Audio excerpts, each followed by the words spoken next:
Netting stretcher, float আৰু সিংকাৰ। Netting stretcher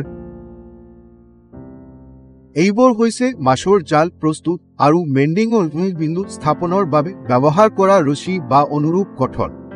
ব্যৱহাৰ আৰু সুবিধা। একেধৰণৰ জালৰা নেটিং ষ্ট্ৰেচাৰে নিশ্চিত কৰে যে জালৰা সামঞ্জস্যপূৰ্ণ হৈ থাকে। সঠিক টেনচন ষ্ট্ৰেচাৰে জালত সঠিক টেনচন লাভ কৰাত বিন্দু কৰে। দক্ষ মেৰামতিৰ বাবে ষ্ট্ৰেচাৰ ব্যৱহাৰ কৰিলে ক্ষতিগ্ৰস্ত নেটৰ অংশটো টানকৈ ৰখা বিন্দু। ফ্লট মাছ ধৰা সামগ্ৰীৰ অপৰিহাৰ্য উপাদান ফ্লট। ইহঁতে বিন্দুকাংক্ষিত গভীৰতাত ৰখাটো কাৰ্যৰ সঠিক আকৃতি লাভ কৰাত আৰু ট্ৰলৰ দৰে উলম্ব খোলা ৰখা বিন্দু কৰে।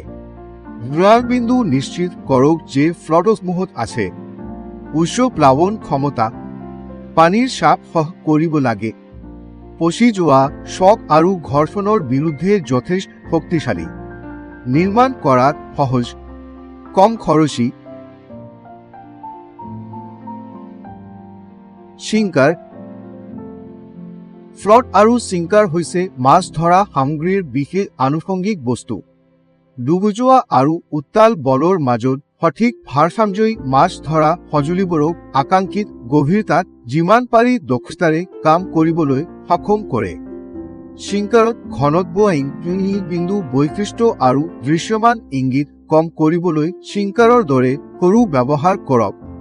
মাছ ধৰা লাইনৰ সৈতে সিংকাৰ কেনেকৈ সংযোগ কৰিব লাগে চাওক আৰু শিকিব।